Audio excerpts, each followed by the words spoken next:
What's up guys, it's Ed from TechSource, and today we're going to be comparing the brand new PlayStation 4 Pro against the PlayStation 4 Slim. The main difference between the two consoles is the specs. The PS4 Slim is powered by an 8-core AMD Jaguar CPU clocked at 1.6 GHz, a 1.84 teraflop AMD GPU, 8 gigs of GDDR5 RAM, and it comes with a 500GB hard drive. The PS4 Pro uses the same 8-core Jaguar CPU, but this time it's overclocked to 2.1 GHz, a more powerful 4.2 teraflop AMD GPU, 8 gigs of GDDR5 RAM, plus 1 GB of DDR3 memory, and also it has a 1 TB hard drive. This gives the PS4 Pro a 30% boost in CPU performance and 100% greater GPU performance over the PS4 Slim. The extra 1 GB of RAM is used for background apps, allowing games to have extra memory to use. As expected, power consumption is quite different between the two systems. The PS4 Slim uses up to 165 watts of power, while the PS4 Pro uses almost double at 310 watts. The stock hard drive on either system can easily be replaced for a higher capacity one. The PS4 Slim uses SATA 2, which will limit the transfer rates at up to 300 megabytes per second.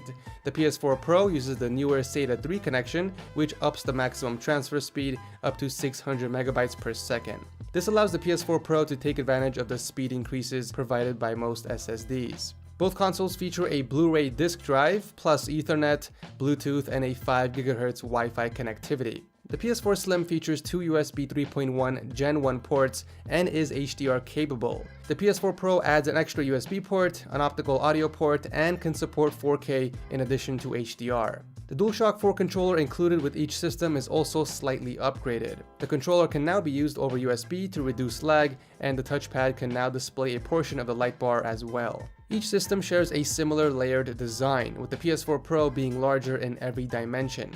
The PS4 Slim measures about 11.3 by 10.4 by 1.5 and weighs approximately 4.6 pounds, while the PS4 Pro is about 12.8 by 11.6 by 2.1 and weighs upwards of 7.2 pounds. The clean design definitely stands out, but the only color option as of right now is black. But if you want the option to customize your new PS4, you can always put a dbrand skin on it. I will drop a link down below in case you guys are interested. So moving on to the games, the PS4 Pro shows a noticeable difference compared to the PS4 Slim. The PS4 Pro was designed for 4K, and games such as Skyrim Special Edition and The Last of Us Remastered can be played in native 4K. Other games that have been updated for the PS4 Pro, such as Uncharted 4, will run at 1440p, up from 1080p on the PS4 Slim.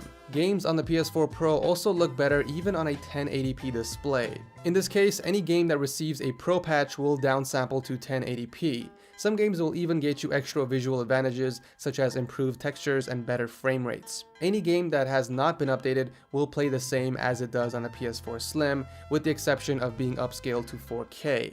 The first game is Infamous First Light. This game is already very dark and contrasty, but HDR mode definitely changes that for the better. The game shows more overall color and detail in the shadows and highlights on the PS4 Pro version, as opposed to the brown look on the PS4 Slim. The particle effects are also given a visual upgrade on the PS4 Pro. Now the game can run at 1080p on the PS4 Pro, giving it a sharper image. The second game is Uncharted 4. On the PS4 Pro, the game is sharper due to it being rendered at a higher resolution of 1440p. The multiplayer mode runs at the same 60 FPS as it does on the PS4 Slim, but at a resolution of 1080p instead of 900p. Just like Infamous First Light, Uncharted 4 supports HDR as well. Certain areas feel more lifelike in HDR mode, especially thanks to its lifted shadows and controlled highlights. The PS4 Slim and Pro also allow you to capture your gameplay. On the PS4 Slim, screenshots are limited to a resolution of 1080p, and videos are recorded in 720p at 30 FPS. Now on the PS4 Pro, screenshots are now in 4K, and recordings are in 1080p. You can also stream gameplay to YouTube in 1080p at 60 FPS. Streaming quality over remote play or share play is now 1080p as well, an increase from 720p on the PS4 Slim. On top of all that, the PS4 Pro will render the operating system in 4K, so even apps like the web browser will remain crisp. In conclusion, the PS4 Pro is the console to get if you own a 4K TV or want the best graphics possible from a console system. It is also an appealing upgrade to current PS4 owners at the price of $399. For anyone that doesn't own a PS4 and wants to get one at a lower price, then the PS4 Slim might be the better option. Costing less at $299, it is a good value that still offers a great gaming experience. As always, I'll drop a link to both of these down below if you guys want to check it out. If you guys enjoy these comparisons and want to see more like these in the future, be sure to hit that like button. And as always,